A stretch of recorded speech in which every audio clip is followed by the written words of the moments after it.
Hey guys, can you hear me?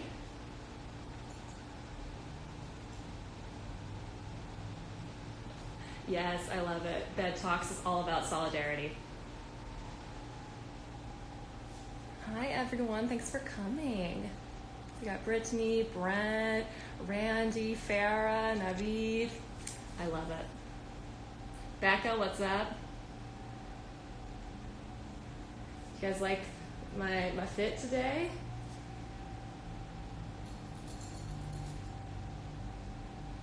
Does everyone have coffee or some kind of beverage? Oh, this is my my Nevada mug. Has all sorts of Nevada facts on it. That could be its own bed talk. Thank you, Naveed. What up, Shay? Shay did the first bed talk yesterday, and it was absolutely incredible. So good. Rumi and Brent are watching from the other room. Thank you, Jamie. Coffee delivered for birthday. That's a good idea. Hey, Chantal. Hi, Andrew. It's amazing. What's up, Tiffany and Andrew? I like that you guys can wave. Can I wave? Well, I guess I can wave back like this.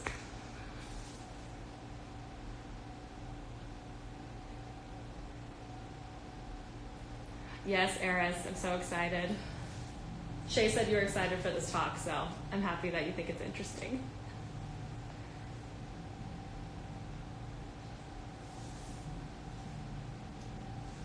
My coffee was not delivered for my birthday, but it's still good. It's Costco. A lot of you know I love Costco.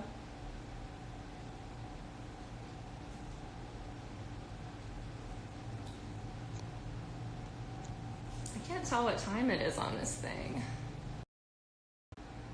All right, I'm gonna start. Oh, Chantal's got her notebook. Awesome. This bed talk is completely free. Thank you for asking, Naveed. You know, donation only. Totally kidding. It's free.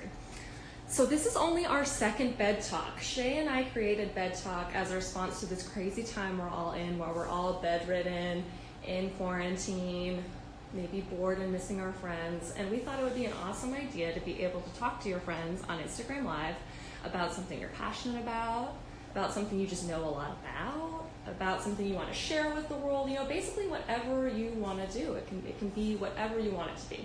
So Shay's last night was about self-love through self-portraits, and it was really inspiring and moving. My talk is going to be on NASCAR. You may find it inspiring and moving, but really the point is just to give you a lot of information with all this NASCAR knowledge I have in my head. So what I'm going to do is I'm going to tell you 7 things you should know about NASCAR, with the idea being if you see a NASCAR fan or you've always been a little bit interested, you can have something to talk about. And Brittany just asked, will these be saved for people who aren't here live? Yes, they will. So at the end, I'm going to download the video and then we'll upload it to YouTube. It's a great question. Hello, Erin. What's up? Okay, so before I get into my 7 things you should know about NASCAR, some of you may be wondering, why do I know so much about NASCAR? Yeah, Lisa's saying, I had no idea you were a NASCAR guy. Fun. So, the reason I know so much about NASCAR primarily is through my family. I'm wearing a hat right now. I don't know if it's backwards, but it says Billy Newman. That's my dad. He raced cars locally. He was number 01. So as a kid, I go to the racetrack all the time. And what was really cool about that is he was racing with 2 guys named Kurt and Kyle Busch, who are now super famous. Now, my dad never raced at the top NASCAR level, but he did race at the local track with Kurt and Kyle, who are now at the top NASCAR level. So it's pretty awesome that I got to see them in the very beginning of their career. So I learned a lot about NASCAR just being around the racetrack, watching races all the time. You know, when I was little, it was kind of the bane of my existence, because the races would go on for hours and hours and hours, and I'd be so bored. But now I appreciate it, and now I'm ready to share my NASCAR knowledge with the world.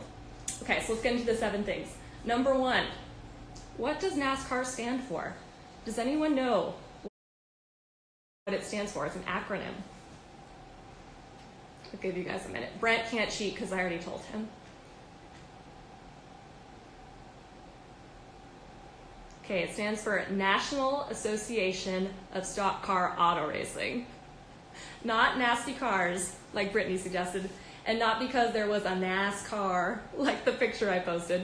It's an acronym. So when you see NASCAR in caps lock, that's why. It's not just people are so excited about NASCAR. I mean, that might be part of it, but it actually stands for something. So now that you know that, you already know so much more than the average Joe on the street. So that's number one. Number two to know is that there are different levels to NASCAR. So when people normally talk about NASCAR, they're talking about the top level, which is the Cup Series. So the Cup Series is where the biggest race car drivers are. Underneath that is Nationwide Series. And these cars are very similar, not quite as fast, a little easier to get into. Below that is Truck Series, and that is like it sounds. Instead of looking like stock cars, they're just trucks instead. Somebody asked me why trucks, and I honestly, I don't know. I don't know why. I think they just wanted to switch it up.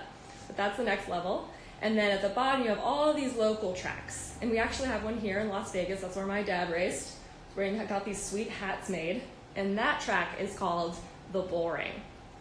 Oh, my sister is informing me that Nationwide is now Xfinity. See? My sister knows way more about this than even I do, so she's got to keep me straight. So Steph, feel free to jump in and correct me. So yeah, my dad raced at the local level, which you can go to at any time. I mean, not now, because it's quarantine time. But when it opens up, you could go to the local racetrack, get a ticket, and watch race cars. And the super late models are not that different from the NASCAR cars. The tracks are just a lot shorter, and they go a lot slower. And if you do go to the Bull Ring, I recommend you get what they call a pit pass, which allows you to go back into where the cars are and where people are working on the cars. Let's see, I have a question from Colin. What are the car insurance rates for race car drivers? You know, I don't think they have car insurance. I think it's all just their sweet, sweet cash. If your car gets messed up, you got to pay for it, which is actually, you know, really hard for a lot of local race car drivers because they'll put their car on the wall and then there's no car insurance to help them pay for their car. So, Colin, I could see you can work on a bill to fix this situation. You'd make a lot of race car drivers happy. Okay, so that's number two. Number three is flags. This is my first visual aid. My printer was running out of black ink, so it's not, the colors aren't that great. But, oh, Naveed just asked, did your dad ever let you drive one of the cars? No, he did not. Rude, didn't even ask. No, I never wanted to race because the helmet situation is terrifying to me. I'm a little claustrophobic, and you are in this big, huge helmet, and you're like strapped to the car seat behind you so you can't move, and I just feel like I'd run out of air, and it's just not really my thing. Anyways, back to the flags. So this flag, I'll be honest, I had to look this up because I don't think I've ever seen it. Steph, jump in if you've ever actually seen this flag thrown. But Google tells me that it's the flag to let drivers know to let slower drivers to slow down so that faster drivers can pass them. The red flag means stop. Oh, it does look like the Swedish flag, Brent. The red flag means stop. So if that flag gets thrown, everybody has to immediately stop. The yellow flag is caution. This is thrown when everybody needs to slow down because there's some kind of hazard, usually a crash. So a lot of times when there's a crash, someone will say, you know, throw the yellow, and sometimes it's controversial because some people think they wait too long to throw the yellow, but if they throw the yellow, everyone has to slow down. The green means go. That starts the race. So it starts the race at the very beginning, or if there's a caution flag and they need to get realigned, they'll throw the green. The checker, everyone knows the checker, means the race is over and we have a winner. This one, for me growing up, was always the most exciting one. It's the black flag. And that means if you get thrown the black flag, you gotta get out of there. You've been banned. It's like the red card for soccer. So if there was ever a crash or something or really egregious happened, everybody in the stands will be like, throw the black flag, get him out of there. So this you do not want to get the black flag. It means you're done. And then you can't really see here because again, my printer's not great, but that's the white flag. That means that there's one lap left. So now you know all the flags. This was probably the most exciting part of going to the races when I was a kid. I just thought the flags were so pretty and I thought it'd be fun to throw them and wave them around. Never got to do it. Maybe I should try now. You know, maybe I've got some pull now somehow. So yeah, that's the flags. Okay, I'm gonna turn to something slightly more controversial. Is racing a sport? I don't know what you guys think. I would love to see your comments. Let me see if I'm missing anything.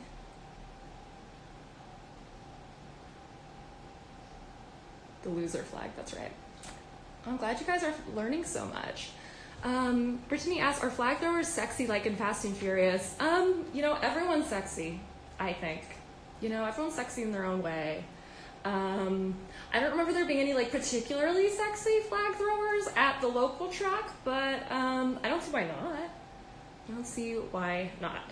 Yeah, Brent's in agreement. Flag throwers are always sexy. Okay, so is NASCAR a sport? This is controversial because some people will say NASCAR is not a sport because these people aren't athletes. They don't require, it's not based on their physical strength or prowess and things like that. As Steph is pointing out, most sports require one ball and NASCAR driving requires two. We'll get to that. That's part of the problematic legacy I'm going to talk about later. But the reason that NASCAR fans will tell you it's a sport is there are things like teams. Like Colin's pointing out, you have to practice a lot. Some people think that it's all about the car. And I think in other racing circuits that's very true, like Formula One is very car focused. But in NASCAR, the cars are all pretty similar. So the skill really does come down to how well you drive the car. And I think people who think that they can drive a car and that they can race because they drive a car out on the streets, I would encourage them to think about what it'd be like to do a U-turn at 200 miles per hour. And see if they think that they could do that for 300 laps. So there is a certain level of stamina, control over the car, things like that. Andrew asked how fast do they go normally. The speed that people will say a lot is 200. I mean, it can dip above and below that, but that's kind of the average. Colin says if stupid golf is considered a sport, then I think car racing deserves to be in that category. There you go. Lisa says it's not a sport, it's an art. I love that. It is an art. So that's what you can say to people if they come at you, NASCAR's not a sport. I mean, you take either side you want, but I'm falling to the camp that it is a sport. So that's just my view. Okay, number 5, this guy. If you want to talk about racing, you gotta talk about this guy. Chantal, I did not specifically get this printer for this bed talk, but it came in real handy. And it came from Office Depot because I'm trying to avoid Costco because it's bananas. So, I mean, I love Costco, but right now it's not a good place. Anyways, okay, so here's Dale Earnhardt. You guys probably have heard of him. If you know anybody from NASCAR, it's probably this guy. He drove the number 3 black car. His nickname was the Intimidator, and he's a very good racer, very, very fierce, very skilled, and, sadly, I'm sure as most of you know, he died at a racetrack at Daytona in 2001. And I remember seeing that race, and it just going around, and he goes into the wall, and he hits the wall really hard, and the car kind of stops. Which, if you don't know a lot about car racing, might not seem that bad. He didn't look that bad. The car wasn't on fire, it wasn't flipping through the air or anything like that. But then he got rushed off to the hospital, and people started to get really worried. And you could just tell while watching it, there was a shift. And everyone started realizing that something was really, really wrong. And sure enough, I think we all found out, I want to say later that night, that he had died in a crash. And it shook the whole NASCAR world. He raced with his son, Dale Earnhardt Jr., and it was just really sad because this is a sport that everyone really loved, and to see someone, at the top of their game go out like that is very traumatic and very sad. One good thing that did come from it is NASCAR really stepped up their safety protocols. They started, getting more harnessing, more roll cage, things like that. And now, on top of that, they also do a lot of concussion checks, kind of like similar to the NFL, because these cars, they go into the wall really fast, and it can be very, very hard on your body. And so now they're much more aware of head trauma. I think Stephanie, my sister, who was on this, was telling me that Dale Earnhardt Jr. wrote a book about some of the head trauma he suffered racing and how he suffered personality changes and things like that. So there is a growing awareness in racing, similar to football, that this is very hazardous and that we should all be very careful with our drivers. So that's Dale Earnhardt. The other controversial thing is, I'm sure a lot of you thinking, isn't NASCAR racist? Why would I watch NASCAR? It's problematic AF. And I'm not going to gloss over that. It is shocking in its lack of diversity. I mean, talk about male dominance. There's been one woman, Danica Patrick, and she's no longer even in NASCAR. Very few people of color, and that has historically been the case. The Prince family privately owns NASCAR, and when it first started, they were very open about how they wanted it to be a white man's sport. And I'm going to tell you the story of somebody who broke the color barrier. This is Wendell Scott. So Wendell Scott was the first black NASCAR driver. He raced in the 60s and the 70s. And I love this picture of him because he almost looks like he's like, man, I hate these white racists, but I love racing. And he did. He loved racing. He had to deal with so much shit, and he still kept at it. And one story I like to tell about Wendell Scott that I think really illustrates just how bad it was for him is, I forget what city, but it was sometime in the 60s, and he won the local race. Everyone saw him win. But when he went to go into the victor's circle and get his trophy, they told him that he could not. They said that they were afraid he would try to kiss the white trophy girl, and that they couldn't have that, there might be riots, etc., etc. So problematic that everyone was kissing trophy girls, but even more problematic that they wouldn't let this man, who everybody saw win, in front of everybody, everyone knew he was the winner, they acted like he didn't win. They sent him away, they gave the trophy to someone else, and then later they gave him his winnings after, so nobody could see. And that's the kind of things he had to put up with, and it's very sad. But now he's being recognized more and more. He's in the NASCAR Hall of Fame. He's being remembered in a really important way that I think a lot of NASCAR fans are not aware of, but I hope that they become aware of him and his story and realize that there is a problem and we all need to work on it. Which brings me to my 7th point, which is the future of NASCAR. NASCAR is aware that they have this reputation, and I'd like to think that some of them have had a change of heart and that they really do care about getting more diverse people in.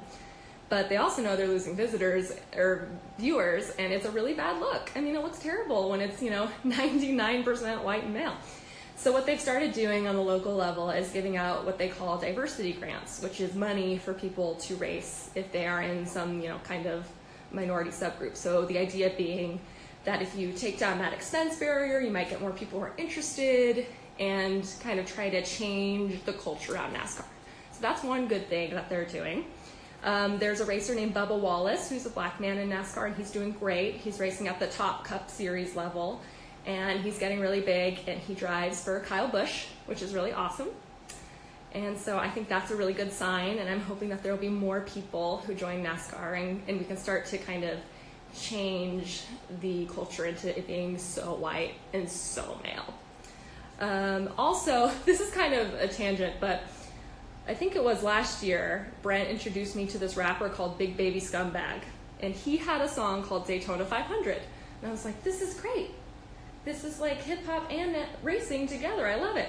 And so when I first heard the song, my sister said there's a little dude too. That's awesome.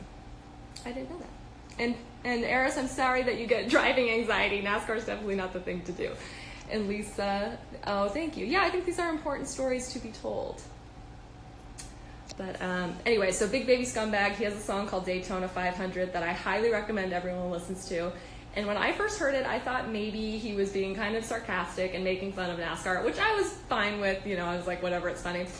But the more I got into him, the more I realized he really does love racing. And he tweeted out to Dale Earnhardt Jr., and Dale Earnhardt Jr. tweeted him back, and he got a pit pass for the Daytona 500 race, and he was meeting everybody, and he said it was the best day of his life. And I also take that as a very positive sign that NASCAR is being more welcome to people that they historically have not been welcome to, and that we can continue to kind of change the conversation and get more people involved in racing. Because racing, it's not terribly athletic, so anyone could do it. There's no reason why women shouldn't be driving. There's no reason that, people of color shouldn't be driving. There's literally no reason. Anyone could get in that car and drive. So I'm hoping that we can see a lot more different faces of NASCAR coming up. And that's really all I had. I don't know if I kept it under 10 minutes, but I hope you guys learned some stuff. Does anyone have any questions? And I'll scroll through and see if I missed anything. If I did miss anything, feel free to just send your question again. Oh, thanks, Shay. Thanks, Naveed. Yeah, Eris, that song's amazing. I got to see it live in LA, and I was so stoked. Oh, thanks, Julian. Andrew, why did my dad retire? Okay, So my dad raced before I was born, and then he stopped when he had kids because, like, having kids is very important, and racing wastes a ton of money. It's so expensive. So he stopped racing after we were born. And then later on, he got offered to drive for free by his business friend.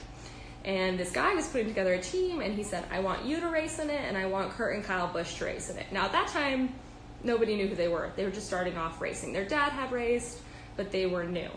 And so his name's Jerry Spilsbury. He put together the team, and my dad got to race, and it was great. And, you know, Kurt and Kyle Busch blew up, and they went in the big leagues. And then I think after that, the team just kind of fell apart. I don't really know what exactly stopped it, but then the team disbanded, and my dad stopped racing. Okay, let me see what other questions we have. Where does Jeff Gordon rank? Okay, so Jeff Gordon is really famous because he was one of the first non-Southern racers to make it big in NASCAR. NASCAR was very, very, very South-focused. And so when Jeff Gordon came out of California, everyone was like, okay, whoa, California boy, who does he think he is? But then he was really great, and he won championships, and everyone started to accept him. And I think Jeff Gordon really paved the way for racers like Kurt and Kyle from Vegas to be, you know, start to be more of a West Coast thing and not so Southern-focused. Steph asked, what is race car spelled backwards? Race car, it's a palindrome. Who are my favorite drivers? I mean, Kurt and Kyle Busch, just because, I mean, I don't really know them, but like, I spent time with them, and it was really cool to see them go from amateurs all the way to the big leagues. Do your siblings race, or have they been in the car? Okay, Brittany, so I don't race, my sisters don't race, my sister's husband, my sister's on this chat, husband races locally. My uncle raced, my cousin raced, my grandparents raced, so a lot of racing in the family, mostly men. I'm part of the problem. Just kidding. Like I said, I don't like, it's too claustrophobic. It's not for me. Thanks, Chantal. Whitney, I'm glad you loved it. Shay, did you ever meet any famous racers besides the Busch fam? You know, I don't think I ever did. I've been to NASCAR races, but not in the like VIP area or anything. Naveed asked, how does someone get into NASCAR? Naveed, do you mean watching or racing? And then Shay wants to do a NASCAR themed photo shoot, which I would think would be cool. Abby asks, what do you think about pro women are still considered laughable in a joke? I'm thinking of Danica Patrick being the butt of a joke. Yeah, Danica was really, it was hard to watch because on one hand, NASCAR was like bigging her up because they really wanted to show like, hey, we have a woman. But on the other hand, like the GoDaddy commercials and stuff, like were just really tasteless, and it was just really toxic. So I think it's unfortunate, like Wendell Scott, like the first always have to go through so much, and it's terrible. But I hope that a lot of girls saw Danica and saw that she was good, and you know that there's a place for them.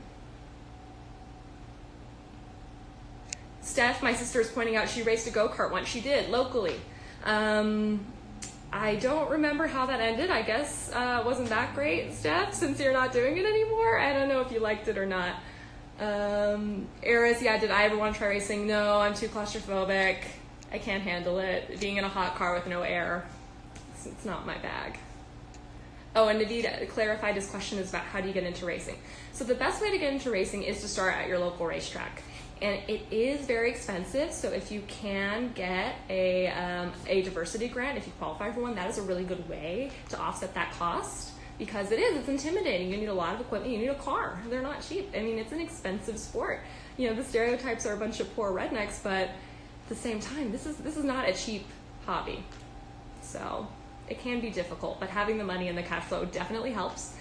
And I think it would be fairly easy to find mentors. I think people do want more people in the sport and to see more people racing locally. Hi, Brett. Yeah, I'm a NASCAR lady. Brittany, how much is the car? You know what, Steph? I'm going to defer to you because you deal with the cost side a lot more since, David raced. We stab. Oh, Brent said we stand, but he wrote stab. Please don't stab me. So yeah, Steph, do you know how much a car is?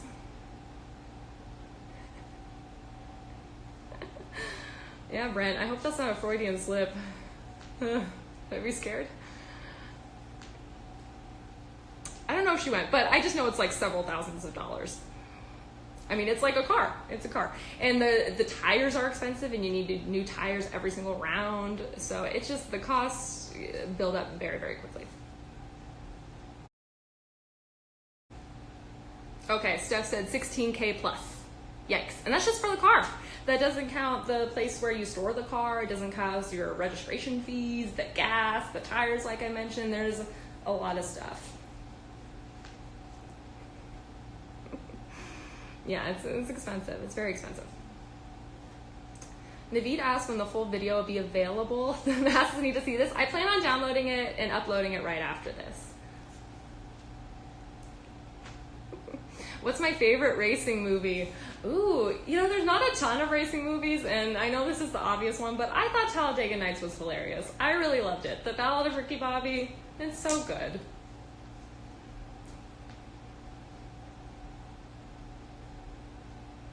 Vanishing Point. I don't know if I've seen Vanishing Point. I don't even know if that's a racing movie.